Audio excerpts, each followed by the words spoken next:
Welcome to the Parachute Panel discussion, Perceptions of Vision Zero in Canada. This is the final discussion in our 2020 Vision Zero panel series, presented by our partner Desjardins.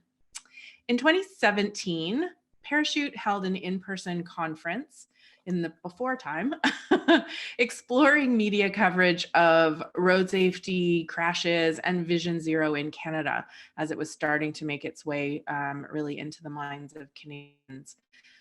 Today, we want to explore this issue 3 years later, looking at current media coverage of road safety and emerging road safety issues, as well as the influence of media on our public perceptions of road safety. So since our in-person conference, Parachute has also published a case study just this past fall, in fact, that provides an audit of media language, the terminology, and the coverage across Canada around related to Vision Zero. And that can be found on our website in our Vision Zero collection. If you check out the tab at the top of our website that says professional resources, you can find your way there. For all of the participants, if you want to use the Q&A icon at the bottom of your screen as we go through this webinar, you can ask panelists questions. We'll be monitoring the questions and bringing them forward to the panelists at the end of the webinar. And we are recording this, so if you would like to share a link to the recording to your network, you will be able to do that, and we will let you know when that is available. So let's get going. Joining us today in our panel discussion are 4 reporters who cover road safety and transportation related issues across various Canadian municipalities. Our panelists today include Jason Magder. Jason is a journalist in Montreal for the last 20 years and has been the transportation reporter since 2014, reporting on projects for both motorists and transit users. Jason has unfortunately written about numerous deaths of pedestrians and cyclists in traffic collisions and has routinely returned to spots of traffic deaths to highlight changes, or more often, unfortunately, inaction by the city. In 2018, he produced a video with the help of a road safety advocate, revisiting the sites of several fatal collisions involving motorists and cyclists, and highlighted dangers that persist in those spots. Elizabeth Payne is a reporter at the Ottawa Citizen, who has been focused almost solely on COVID-19 pandemic since its impact on the long-term care sector in recent months. She has also written about traffic safety in Canada and around the world. Elizabeth won a Canadian Association of Journalists Award this year for reporting that covered a deadly bus crash in Ottawa in 2019. Her reporting focused on the lack of federal government action to make buses safer for passengers. And Ben Spurr is joining us, and he's been the Toronto Star's transportation reporter since April 2016. He covers public transit, the politics of transportation, road safety, and other related issues. Before joining the Star in 2015, he covered municipal politics for Now magazine. And Jason Tchir is a freelance journalist based in Vancouver. He writes about driver, pedestrian, and cyclist safety for the Globe and Mail. And formerly, Jason was a producer for the CBC in Toronto and a reporter for the Toronto Star. Sorry, for the Toronto Sun. So I'm going to invite each of you to make some opening comments on a couple of areas that are related to Vision Zero, about how you explain to your readers what is meant by Vision Zero, what the general perception of Vision Zero is from your colleagues in the media, and what you have found public perception of Vision Zero efforts are in the areas that you write about them. Is Vision Zero becoming more accepted, and what has your experiences been? So, Jay, here, if I can start with you, can you talk a little bit about, what's meant, how you explain what Vision Zero is, and the perceptions in your own profession, as well as the public that you interact with? Sorry, that's me. Sorry, it broke up just as you were saying my last name. So, okay. Yeah, so I write sort of nationally about these issues. And Vision Zero is tricky because the specifics really vary depending on the city. I think as a writer, as a journalist, I want to explain what it means, because otherwise it just sort of sounds like a buzzword. So yeah, and that really varies. The specific plans, the specific policies vary depending on which city you're in. So yeah, I guess it's interesting. For example, it gets talked about a lot in Vancouver, it gets talked about a lot in Toronto.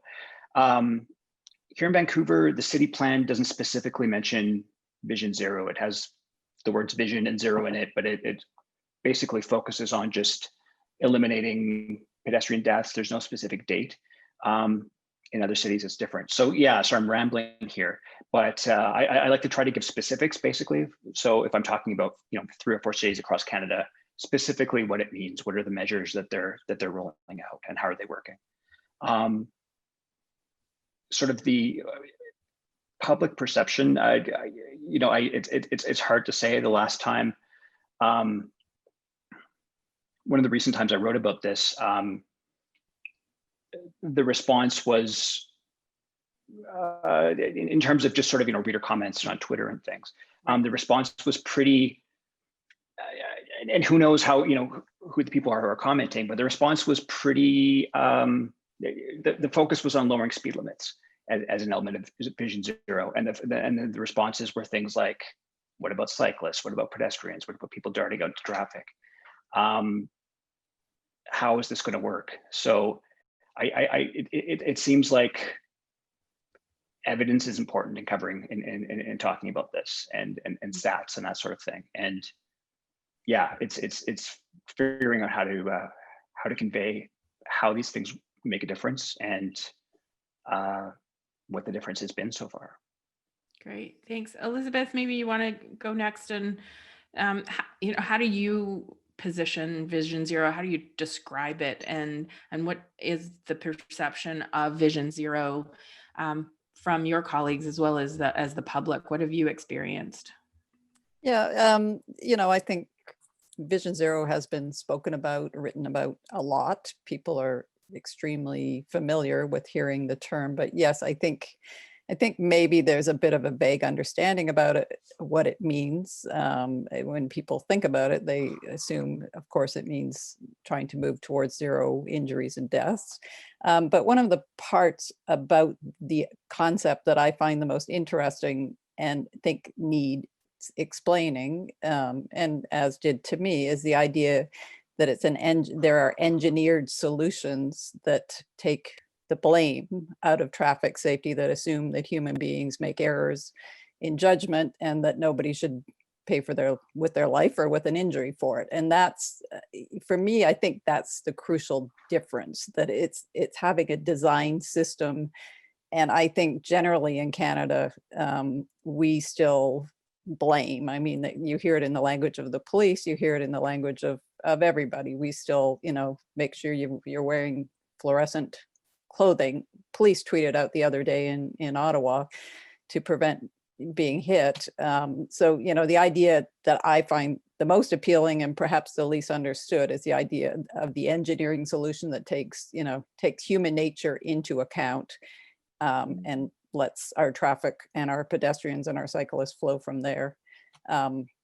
So yeah, I think that's an interesting point to get across. Is it understood? Yeah, I think many cities in Canada, I suspect, the idea of Vision Zero comes to the fore when there's a high profile, and in cities, it's often a pedestrian or a cyclist, and we've had many of those in this city. People start talking about it, and there's always attention, sort of the push to get safer infrastructure versus people who want to be able to get their cars moving faster. And this tension always exists between cyclists, especially, and drivers, people coming from the suburbs into the city. But, we do see over time that, maybe we'll talk about this more later, that it's kind of a push and people push back, and then there's more and more infrastructure as we're seeing, there's more and more acceptance as they see it working. So yeah, so we can probably talk about a lot of these things more as we go. Yeah. Yeah, no, that's great. Ben, Elizabeth touched on the individual responsibility that a lot of times we've started road safety with. You wrote an article recently published today that talked about a cyclist that was wearing fluorescent clothing, had a bike light, all that type of thing, and was still unfortunately struck and killed. How are you covering Vision Zero, and what is the perception that you've seen recently from both your colleagues as well as the public? Yeah, I think Elizabeth made a great point about. I think the concept itself is not so difficult to convey to readers in the sense of just the idea of setting a target of 0 fatalities or deaths, or serious injuries. But I think what's harder to explain is the concrete measures that it would take to actually get to that goal. So there's a lot of talk in Toronto, and I imagine in other cities, it's the same on both sides of the issue, that individuals are always at fault. So, either pedestrians who get hit are doing something risky, they're distracted by their phone or something, that's why they get struck by a driver. Or there's this common perception in Toronto that Toronto drivers specifically don't know how to drive or something, and so when something bad happens, it's their fault.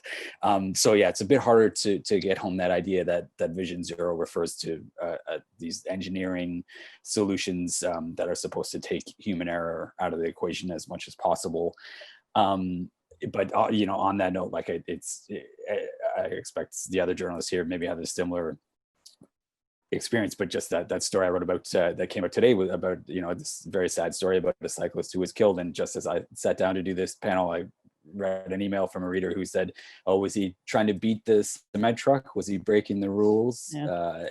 And it's pretty disheartening sometimes to get that kind of message after talking to the family of this guy who's dead. But the general perception in the media, I think, is pretty mixed. There has been, I haven't been in this job for that long, but I think in the last couple of years, there's been a shift of reporters in Toronto shifting to covering traffic fatalities as like a public health issue rather than a traffic issue. These aren't to sort of no longer just writing a brief in the paper about a serious accident that tied up traffic for a little bit. There's more of an effort to connect the dots between different incidents and talk about the conditions of the roadway where someone is hit. So I think there, like as in Ottawa, I think that the debate about Vision Zero was pretty high profile when the plan was first adopted here in 2016. So the media is pretty literate about it, but of course there's lots of journalists who I think are still stuck in maybe an older way of looking at this issue. And I think it depends on what kind of journalist you are, right? If you're the anchor of a 24-hour TV news network or something, I think you're going to probably report on this in the kind of older way. But as a print journalist, I have the luxury of taking more time to look into some of these stories and maybe get at some of the fundamental issues. And I think the public perception, I think, is varied as well. I think there's broad support for, of course, who would oppose eliminated traffic deaths? Nobody. But then when it comes to the actual measures to do that, people start to oppose them. So, city council votes unanimously to approve of the Vision Zero plan. But then just today, I got off the phone with one of the deputy mayors in Toronto who says he's for Vision Zero, but he wants the bike lane in his ward removed because it's delaying traffic, right? So I think there's sometimes a disconnect there. Yeah, it's the different people or different groups that are, the war on the car, but then everybody's the pedestrian at some point, and what kind of approach are you taking? Jason, Magder, are you hearing similar things to what you're experiencing in Montreal? And I know Montreal's done some incredible things over the last few months. What's your take? How are you covering Vision Zero? Well, first of all, to Ben's point, I think drivers in Toronto are not very good. And it's interesting, and I'm only bringing this up because in the last, I'd say, 15 years or so, Montreal has been doing a lot of work trying to create more spaces for cyclists and for pedestrians, actually, adding wider sidewalk. I don't know the word in English, but les saillies de trottoir in French. They're called, anyway, they widen the sidewalks at intersections where there are a lot of pedestrians to make it less time to get across. And I hadn't noticed that it had made a very big difference until actually I went to Toronto a few years ago, right around the time of the Pan Am Games, and it was there was a lot of traffic in the city, and people were very impatient and rushing to get everywhere. I'm not saying Montreal is heaven. We have problems here too, but I have noticed comparatively. It seems like we have slowed down at least a little bit. There are every so often there are some areas where it crops up where there are a lot of people going very fast in certain neighborhoods. But we have this city has done quite a lot of work in terms of trying to slow down cars in the residential areas. They have reduced the speed limit on main arteries, I think, to 40. Local roads are down to 30 here now. So there has been a lot of work done. That being said, we have adopted a Vision Zero strategy in the city only about a year ago, I think.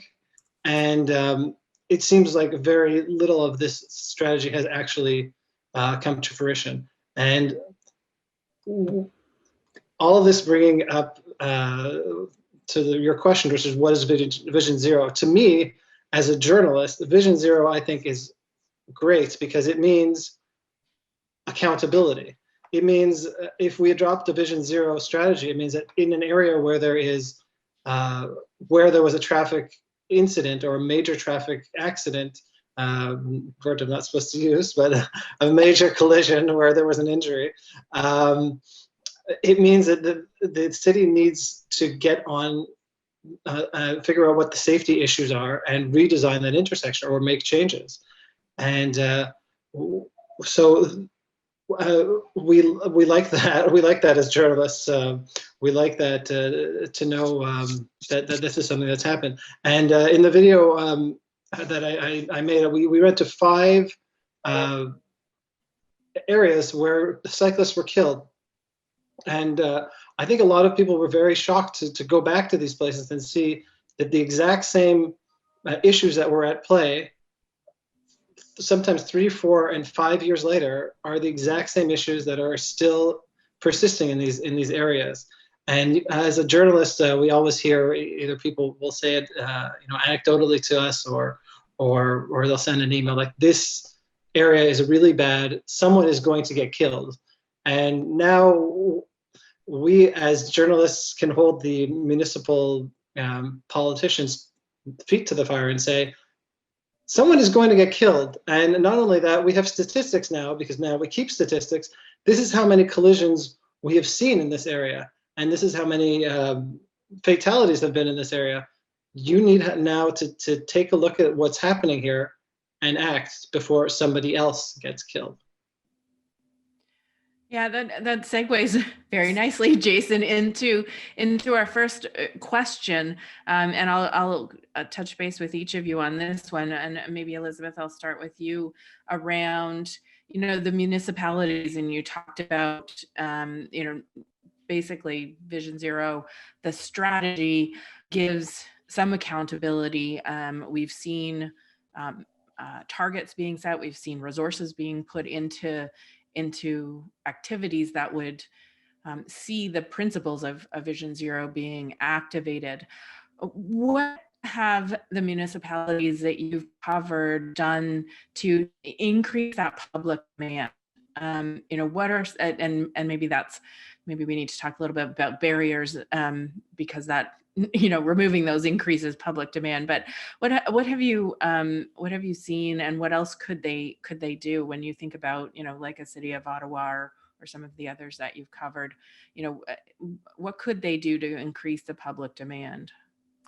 So me first? Yep. Yeah, sure.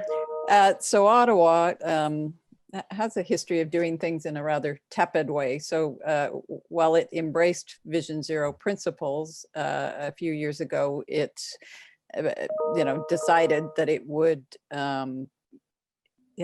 try to reduce serious injuries and deaths in traffic by 20%, which infuriated activists who were, but then some, it did set some money and put some money in place to change things. And, there were steps forward, steps back. They've redone recently a pretty major pedestrian or shopping restaurant thoroughfare in Ottawa, slower speeds, bump outs, wider sidewalks, all those things. Didn't put infrastructure in for cyclists. There were incidents and someone seriously injured within weeks of it opening. So now they're going back and putting in some infrastructure for cyclists. So yes, there are a few steps forward, a few steps back. As I say, Ottawa is a really unusual city in that it's huge, and a lot of Ottawa includes farms and cottages and waterfront as well as city. So there's a real tension between rural and urban residents on this issue and on many. However, I would say that the pandemic has probably changed a great deal when it comes to traffic safety, as we've seen all over the world. People have been home, people have discovered walking, they've discovered cycling, they've been looking at the green space where they live. And I think maybe for the first time as a community, this community really understands what a 15-minute neighborhood is, what active transportation needs are. So the city and the National Capital Commission responded by taking cars off various parkways, opening space up. Hugely popular. I know that's been done around the world. I mean, along the canal, what is normally a road all summer was full of kids on bikes, just to space people out a bit. So the question is how much of that will stick? It's winter in Ottawa now. There's a real push to keep active, keep people active and allow that to happen. There's a move to pedestrianize parts of the Byward Market. I think that really has helped people maybe internalize what it means to have safer, more active transportation, more places where people can walk and cycle more, which could change things, but we will see. Jason, Tchir, Vancouver is famous for its outdoor activity and active transportation. And I know we've heard, Stanley Park was made pedestrian friendly. So, from your perspective out on the West Coast, what has happened out that way around municipalities creating demand for road safety and taking down some of those barriers, and just as a coincidence, being able to leverage the fact that some of the COVID restrictions have actually been very good for promoting active transportation. Yeah, I think as far as that goes, it's still to be determined. It looks like Elizabeth was saying, COVID made people aware of what it's like to be, for example, here in Stanley Park, cycling and not worrying about cars sort of clipping you off. Yeah, it's we'll see. Again, all of that is sort of temporary, and some of it has ended for the year. But it seems like in city surveys and stuff, there was pretty big support for a lot of these different measures. So it looks like it could lead to more of it. Yeah, that's the city's pretty good at. The city does surveys, and they do them well, and the responses seem to get picked up in local news. Yeah, they seem to be doing a pretty decent job. And is the public? Do you think they're more amenable to some of these, some of the Vision Zero principles than in other parts of the country, or? It's hard to say, and it depends on who you talk to. Someone who's coming in from the suburbs and doesn't ever cycle, is annoyed at traffic jams, which probably aren't caused by bike lanes, or probably caused by construction or something else. But yeah, I think it's I think it is getting better. And again, I think the pandemic generally got people more interested in in active transportation, and people who hadn't been on a bike in years suddenly were. So, but just generally, yeah, just seeing, and I think here just seeing the, for example, the bike lanes are really well used, the protected bike lanes. Just being here on a nice summer day and seeing people just really enjoying it all, just really, you know, it makes you, it's good PR basically for traffic safety. Ben, that sounds somewhat familiar to what we've experienced in Toronto of the demand for road safety, especially over the summer months when bike lanes were expanded, pedestrian, sidewalks were expanded onto the roadways, outdoor cafes, shutting down of roads to make them more bike friendly, and people really enjoying that and wondering, how long is this going to last? And the city trying to accommodate or learn at a faster pace. I know they said they had increased their bike lane program from like a 10-year plan, and they sort of implemented a whole bunch of it in the space of 6 months. So what have you seen in terms of the city responding to and or trying to garner public demand for safer roads? Yeah, I mean, certainly during the pandemic, as a lot of other cities did, the city of Toronto opened up its road to cyclists and pedestrians. It resisted doing so for a while. For other cities around the world started to do it, and our public health officials and our mayor said that if we close down streets to car traffic, then we're going to have people congregating there and it won't be safe and that kind of thing. And a couple of weeks later, they said, no, it's fine, we'll do that. But as with all measures road safety in Toronto, it feels like it's always sort of 2 steps forward, 1 step back. So as you mentioned, as part of their pandemic response, the city accelerated its bike lane program, and so that was seen as a big win. But now we're hearing this week that at least a good portion of that, a major project that was part of it, they're going to take out the bike lanes after some local opposition. So yeah, so I think maybe the pandemic has given some impetus to the city and public support for some of these measures, but then I think how long they stick around is another question.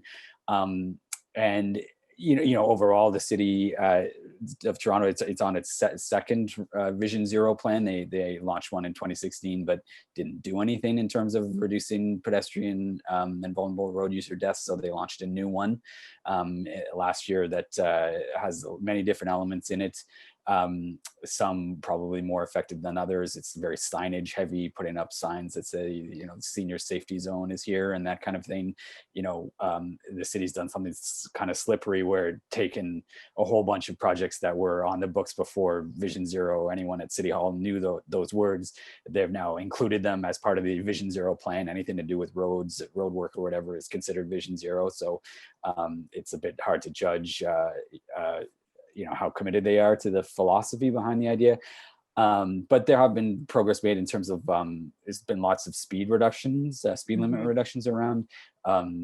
This summer, after years of lobbying the province, the city got the go ahead to use automated speed enforcement. So basically speed radar cameras, which have netted about 50,000 speeders so far. And so presumably that's going to have some effect on keeping the roads safer. In terms of barriers, I think there's this popular idea in the city that the primary road purpose of the road network is to get drivers from A to B as fast as possible, and anything that hinders that is going to face some opposition. But I think what's interesting about road safety stuff is it's sometimes as political and kind of polarizing as it can be, it's also turns out to be very local in a lot of ways. So you'll have people who maybe don't buy into the whole citywide idea of making major changes to the road, but they sure as heck want like a speed bump on their street while their kids are outside and stuff. So so you kind of get this mix of things where sometimes I don't know to what extent the City of Toronto residents have completely bought into the idea, but there is a lot of support for things that they know are going to make their street safer, their neighborhood safer. Yeah. Jason, Magder, in Montreal, I know, as you said, there had been a lot of movement, but or a lot of conversations being had. Is the public demanding, the city to move faster to make the road safer, and vice versa? Is there a push from the city, from the municipality, to get the public to uptake what they want to do?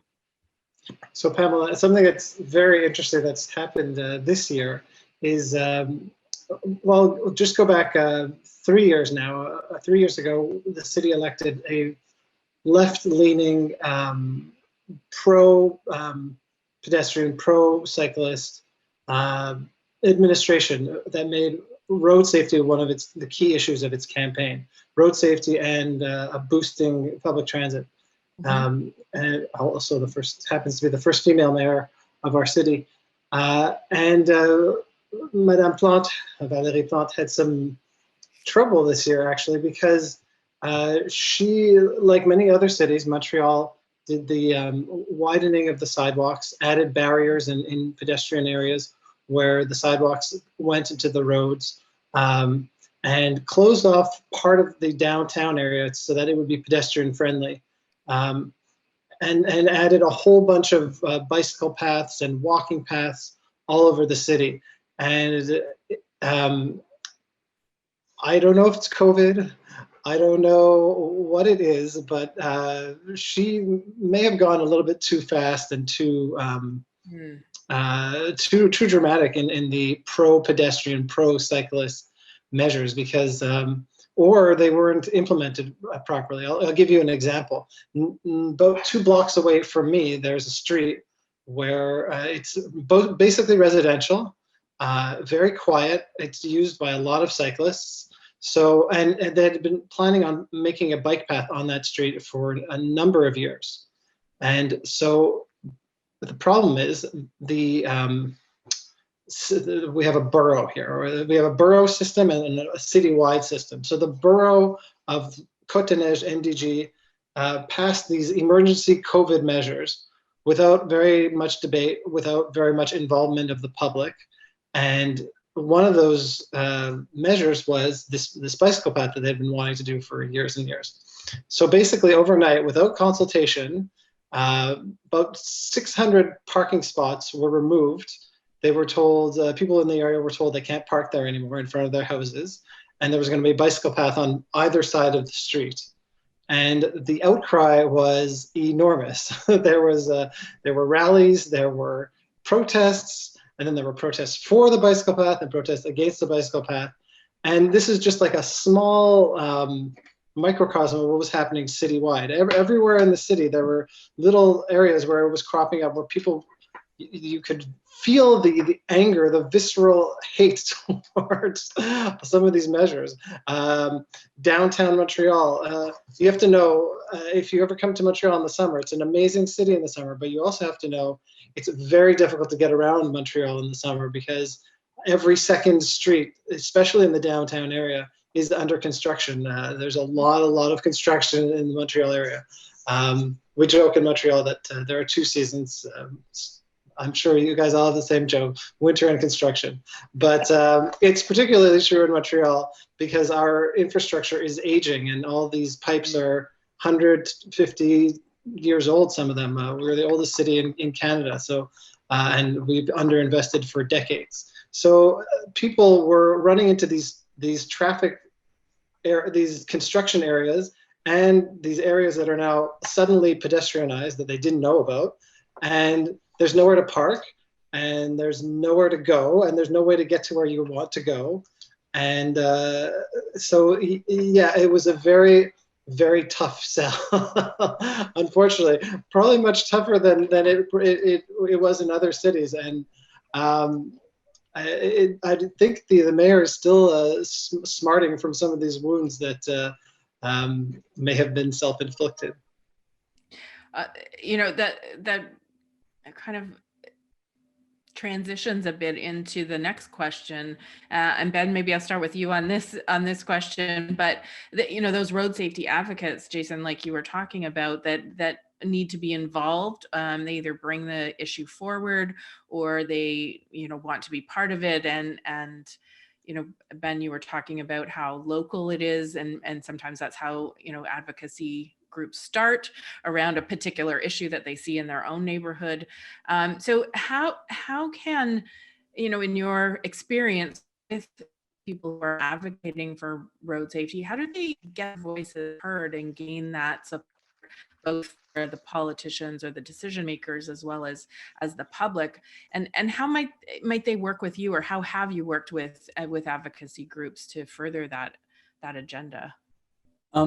In my experience, advocacy groups are certainly a really important and valuable, resource in your work. They've helped me, understand some of these issues much better, and obviously people who pay close attention to these issues and feel passionate about them are going to be, effective voices to a degree. But in my experience, I think the way to get these issues into the public forum and being discussed is to talk about the victims of these collisions, because I think it's really important. For a long time, the media, I think, has mostly talked about these things as traffic accidents, as incidents that close the road for a while, make you late getting home or whatever.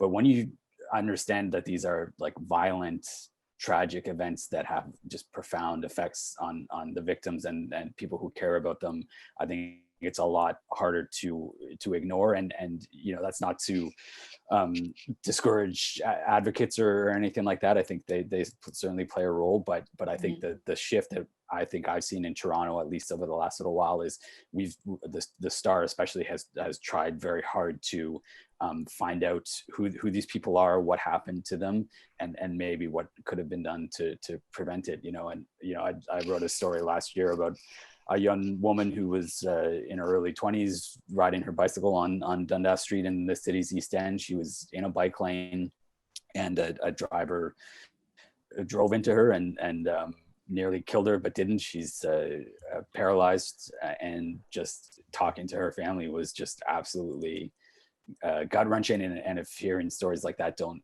make you want to do something to make the streets a little safer, then I don't think anything will. So I think we've tried to make a concerted effort to shed light on the stories of victims, and it's not actually that easy in a lot of cases. The police here in Toronto, at least, I don't know if it's the same everywhere, but they don't release the names of traffic victims like they do with murder victims, for instance, because a lot of time there's no crime that's been committed. So actually tracking down who these people are takes a certain amount of work, and you have to really put the resources in. But I think it is a vital part of shedding the light on traffic collisions and their impacts. Yeah, I think that's a really important that behind the numbers are individuals, family, communities. I mean, it's hard to talk very concretely or quantitatively about how many people and a single death or serious injury, what that ripple effect is out into the community. And Jason, Magder, you were talking about going back to the scenes of those where those collisions took place, and noting that nothing has happened, and to be able to maybe link even those personal stories in action or some of the other more statistical or data focused information is power for the politicians to make some of those changes. Jason, Tchir, have you worked with any of advocacy groups, and what could they be doing, or what have you seen that has worked well in raising this awareness with the decision makers and the public? Yeah, I have. I think one thing, both for me as a journalist and just being able to tell these stories, that really helps is, again, like Ben was saying, the stories about people who have been impacted, but also sort of the evidence and the case studies when it comes to solutions to these things. So, talking about we should be lowering speed limits. Why? What's the impact? Where has it made a difference? What kind of difference does it make? I think it's and also sort of countering some of these myths basically. For example, that bike lanes cause traffic congestion.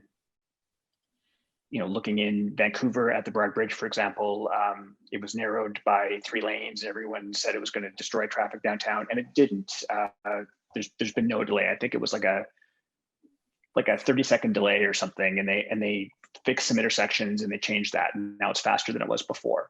So I think getting that information out there, like just get clear examples of what works.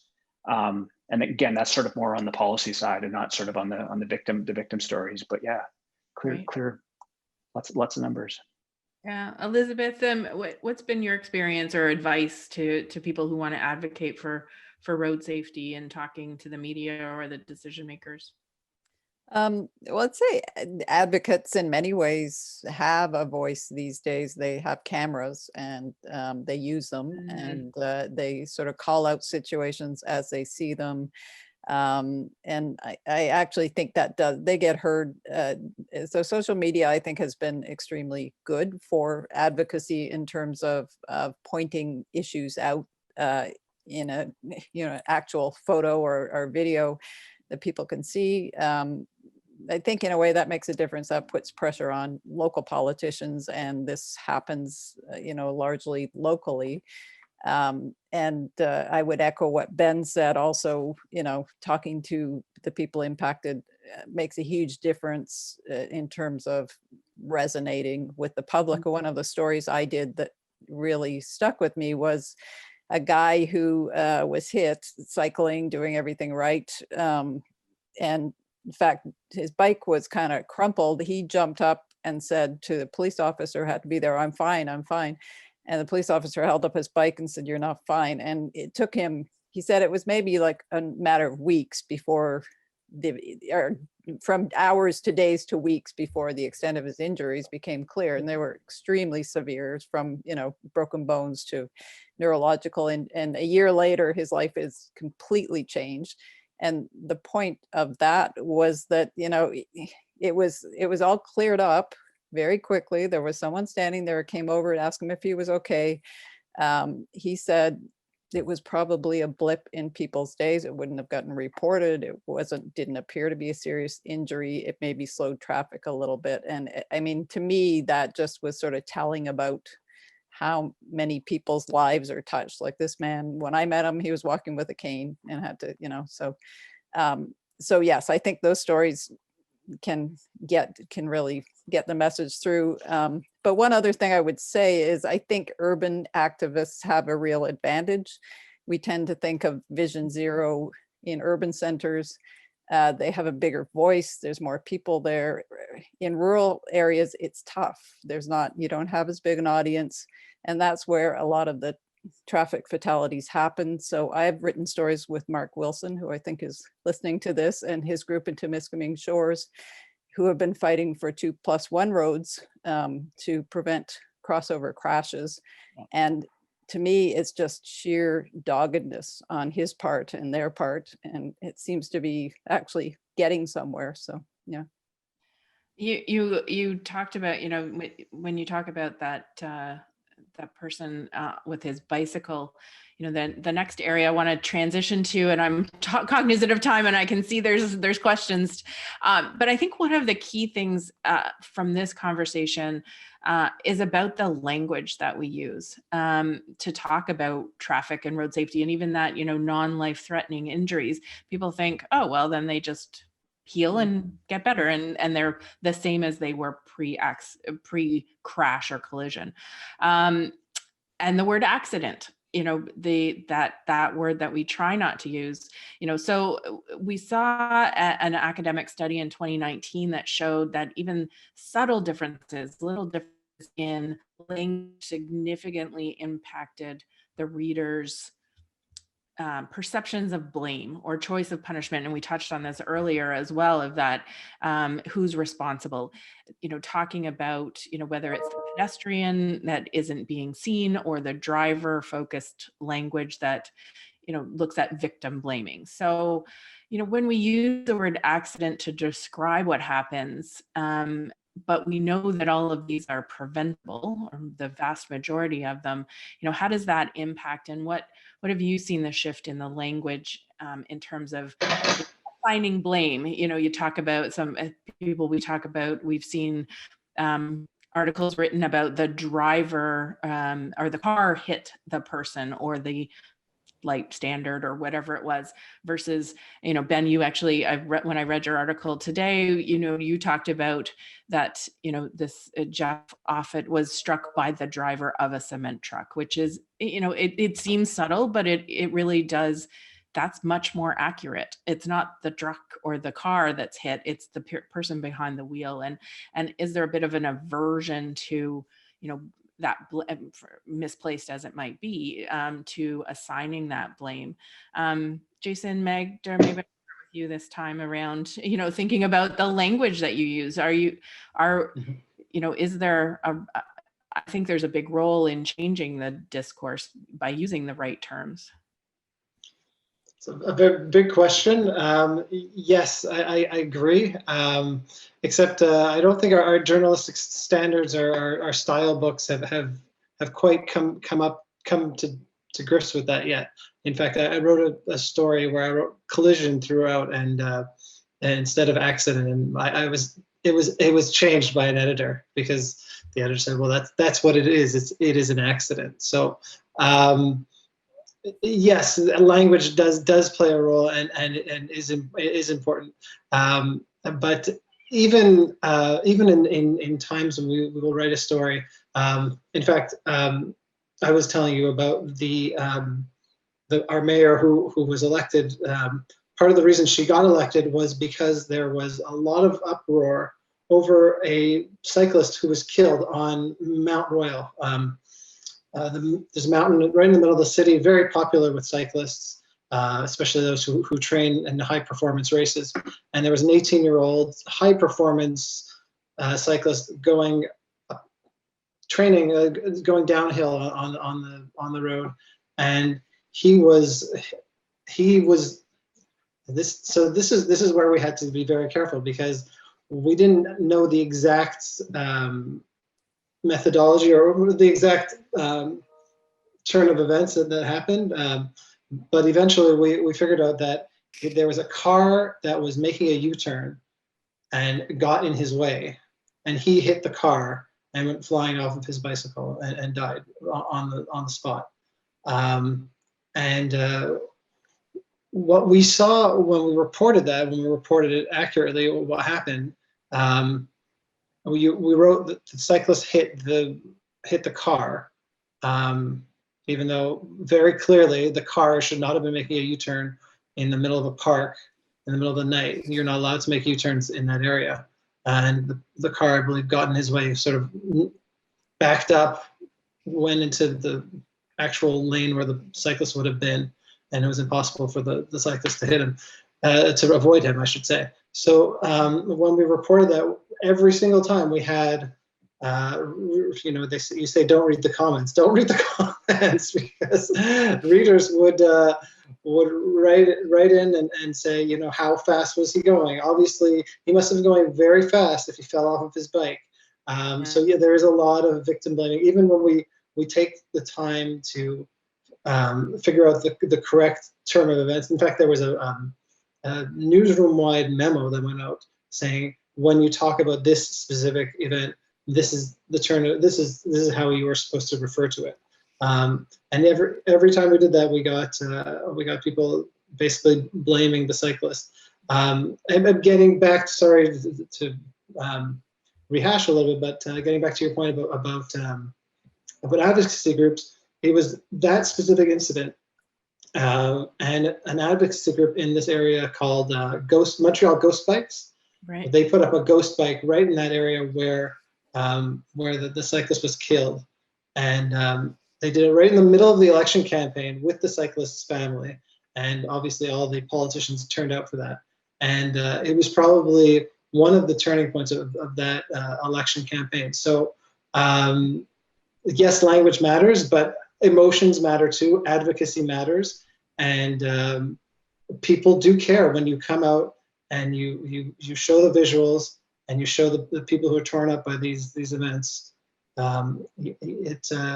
people really, this is something that I think in the past we have underreported. I think it is very important to, you know, try to tell the story of each of these people, because I think that really does help make a change.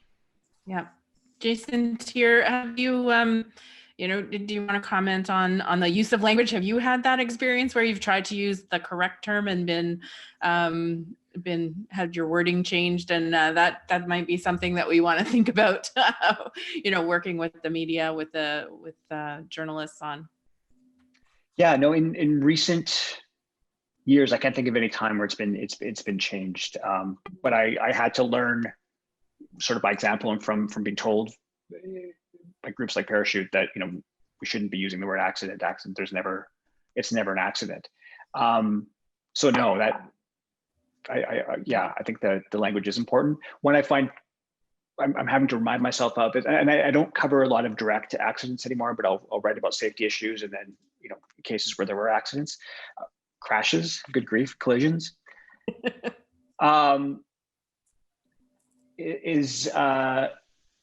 Yeah, sorry, I lost my point because I was getting confused between accidents and crashes there. But I guess yeah, just catching myself, making sure that I you know, describe everybody clearly, and not and certain. This has been mentioned. This was mentioned in one of the studies that was that you shared with us. But even just words like cyclist, for example, can have sort of connotations, because, you know, talking about a cyclist, people start assuming that the cyclist was breaking the law, and they picture somebody in Lycra who's speeding through an intersection. And, you know, a cyclist can just be someone who was a cyclist struck, can just be a person who was riding home from school. Right. Yeah. So yeah, again, it comes back to remembering the people involved. The people involved. Ben, what's been your experience, or what are your thoughts on language and in the media? Yeah, that study that you mentioned, I think, was really interesting, and confirmed what road safety advocates have been telling journalists for years, that the language really does matter. You know, I think there are lots of bad examples, but like my favorite is always when you talk about hit and runs, and stories will say that the car fled the scene, you know, as if a driver didn't make a conscious decision to do that. Yeah, I guess a couple of points. One, I think some of that language comes from the police, right? When you read police news releases, that they often use that language, and that's I think they've maybe been a bit more reluctant to change than journalists. At the Star, I should definitely give my editors credit that this has been an ongoing conversation. When we started to really make an effort to report on the victims of collisions, for instance, we started to talk about the language we use and change. So for instance, at the Star is a group of reporters called radio room reporters, where they just sit in a room, and they, in the old days, used to listen to police scanners and stuff like that. Right. Now they just watch Twitter, but they like send out the first news hits of any incident that happens, and they've all been instructed. They're like younger people, but they've all been instructed to use collision, to don't use accident, and that kind of thing. So it is there have been some changes at the Star. Interestingly, though, we've had discussions about changing our style book, and we a couple months before the pandemic, we editors and reporters got together and had a meeting and kind of tried to hash out what language we should be using. And there's broad kind of support for not using accident, for talking about drivers as opposed to cars. But the biggest concern was raised by our in-house lawyer, who was concerned that, you know, when you're reporting on an event, and if you say such and such a person was killed by a driver, that can be taken as you know, signing criminal blame to someone, for instance, which we can't do. We can't. We always want to avoid what they call convicting someone in the newspaper. You have to, you know, can't say that they were culpable. So I think it does depend on the situation. I think whenever possible, I think it is really important to talk about driver's actions, and never attribute behavior to a car. But I think you also have to be careful about, we don't always know exactly what happened, right? And so I think it's important to not, we can't describe something that we didn't know occurred. So I think it is a context by a case-by-case basis to some extent. I'm gonna bring Kelly in, who has been watching the question and answer. But as I do that, Elizabeth, any comments on the language issue? Maybe on social media, have you seen more or less correct language, if we will say that? Yeah, no, I would echo, I mean, that study is really interesting, and I would echo that newspapers do sometimes follow police language, the passive language, and that probably some of the Right. bases for that are legal concerns.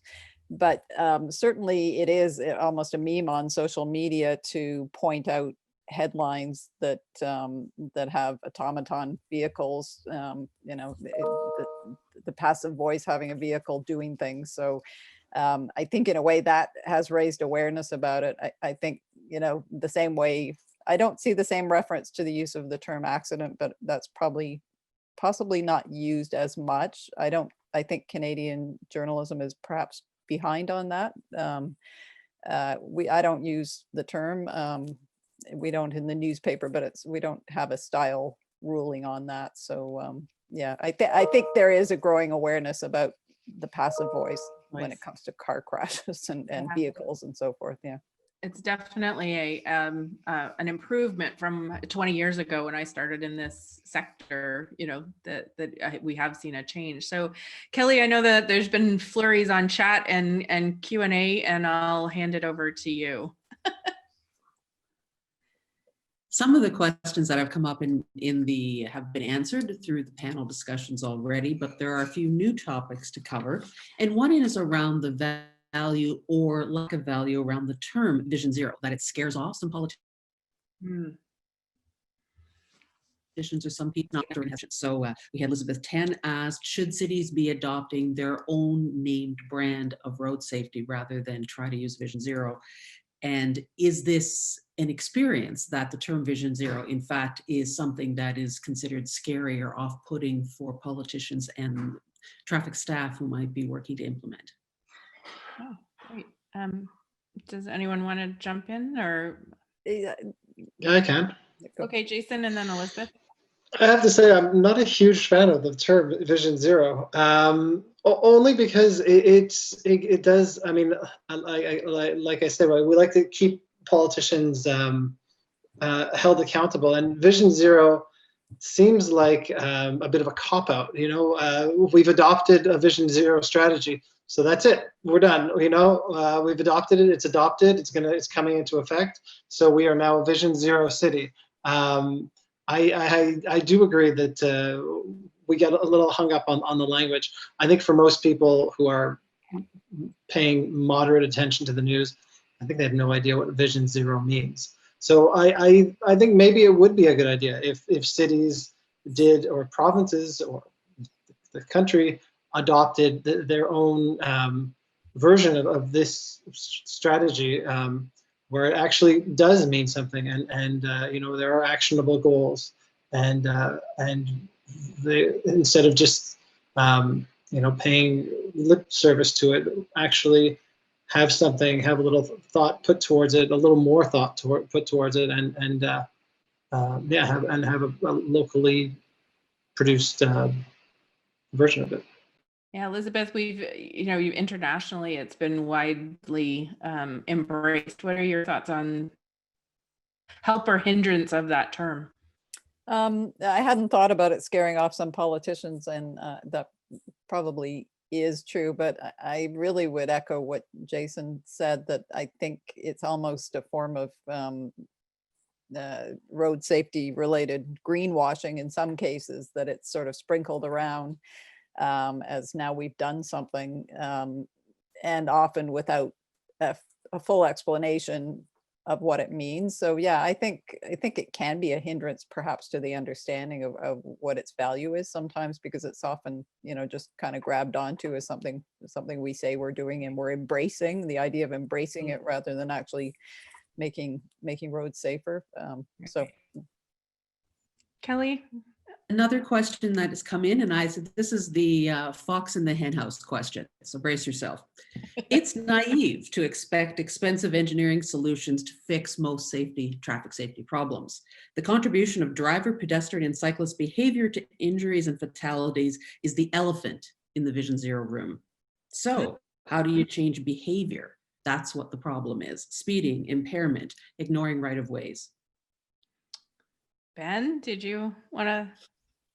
Yeah, lots in there. I guess I think I think there's always going to be engineering solutions doesn't mean that you can completely act recklessly for the behavior of other with disregard to other people. So I think there's always going to be an element of that. But I think the goal of the Vision Zero idea is to, as much as possible, create roadways that are going to reduce injuries. And I think I think it's quite apparent that for decades we have not done that. We've built roads that encourage speeding, that encourage conflicts with other road users, and have led to fatalities. Just going back to the earlier question, I would push back a little bit on the idea that Vision Zero doesn't mean anything, or that kind of gives politicians a cop-out. I think whatever you call the plan, I think there's going to be a distance between what politicians say they're doing and what they actually do. That's always going to happen.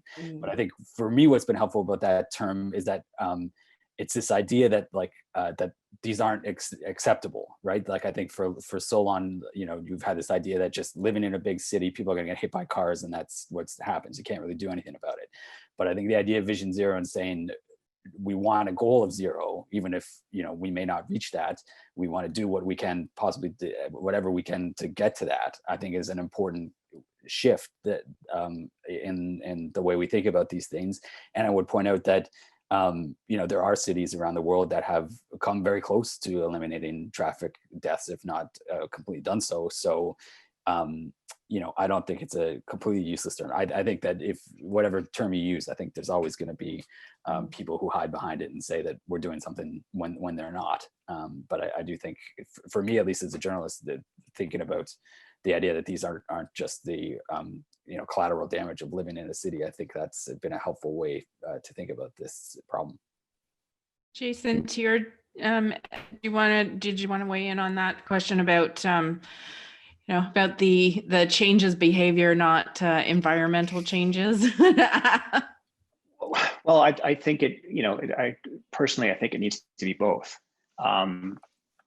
So if there are certain places that are badly designed, and even if people are behaving, there might be visibility issues, there might be all sorts of problems that there are more accidents there than in other places. So yeah, I think I do think it has to be both, and it's hard to. I kind of tend to write about safety generally, and it's hard to write about that. Well, sometimes there's a which is wise. There's a tendency lately, you don't want to victim blame, but at the same time, how do I tell pedestrians and cyclists and even drivers how to stay safe? You sort of can't assume that the car will see you or that the car will follow the rules or whatever else. So it's not victim blaming, but ensuring that people, realize that everybody has to sort of play their part.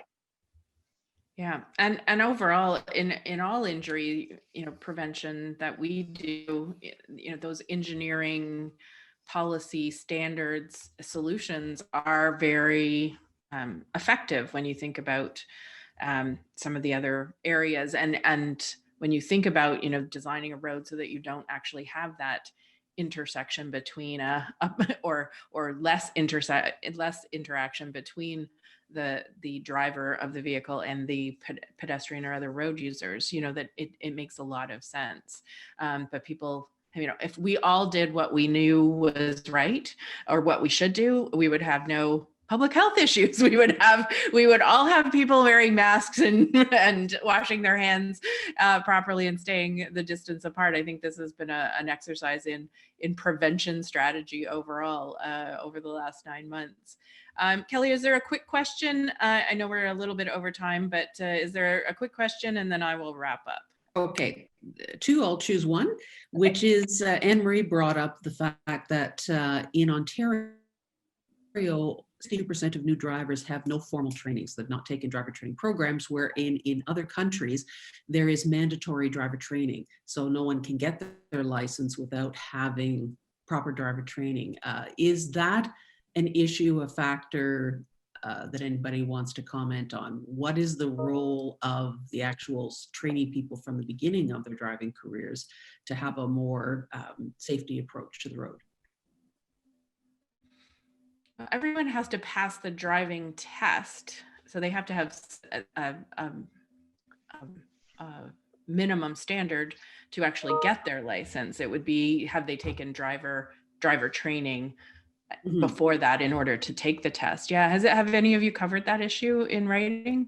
Not really. I think I would need more information to comment on that. I mean, the ages of that percentage versus the general population and what their crash history maybe is. I mean, I might assume some of them are older when they get their licenses, and that's why they're not taking driver's ed as young people do, because it improves their insurance rates.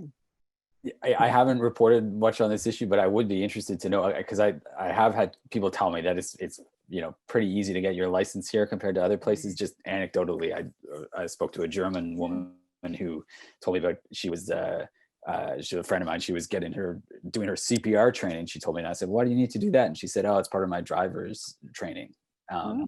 So like, I think if you made the bar a little higher to get your license, people might not see it as so much of a as a right, but as a privilege, which I think might be helpful. But we have a comment from Robert Destry saying that, having taught driver training since 1990, I can assure you that the standard for both testing and training are too low in Canada. There you go.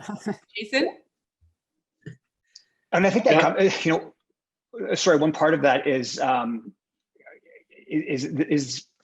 the importance of driver training in sort of establishing a culture of driving. In sort of getting people to stop, treating roads like it's like a video game when you're trying to get your destination as quickly as possible. I think a lot of you travel in other countries and you see people, leaving proper distance between vehicles and all these sorts of things, and that's been drummed in from sort of day one. So I think we do, I think our driver training does need to be better, and it's the most dangerous thing one of us will do in our lives, probably on a daily basis. Yeah, and we need to treat it more seriously, I think. Yeah, I know my relatives from Britain, when they come over here, are it's like, we would never do this at home, type of thing. So there definitely is a difference. I think we could probably spend another hour talking about this issue, but I'm going to wrap it up. I want to say thank you to all four of the panelists, Jason, Elizabeth, Ben, Jason, for really an informative conversation. It's been interesting. I know I've written down a few things that I learned in terms of how, the media works, how some of the more complexities around the language question, when you talk about how the police report on things, and also, from an organizational perspective, from your paper or media outlet, about legalities and things like that. So thank you so much for contributing your expertise, spending this time with us.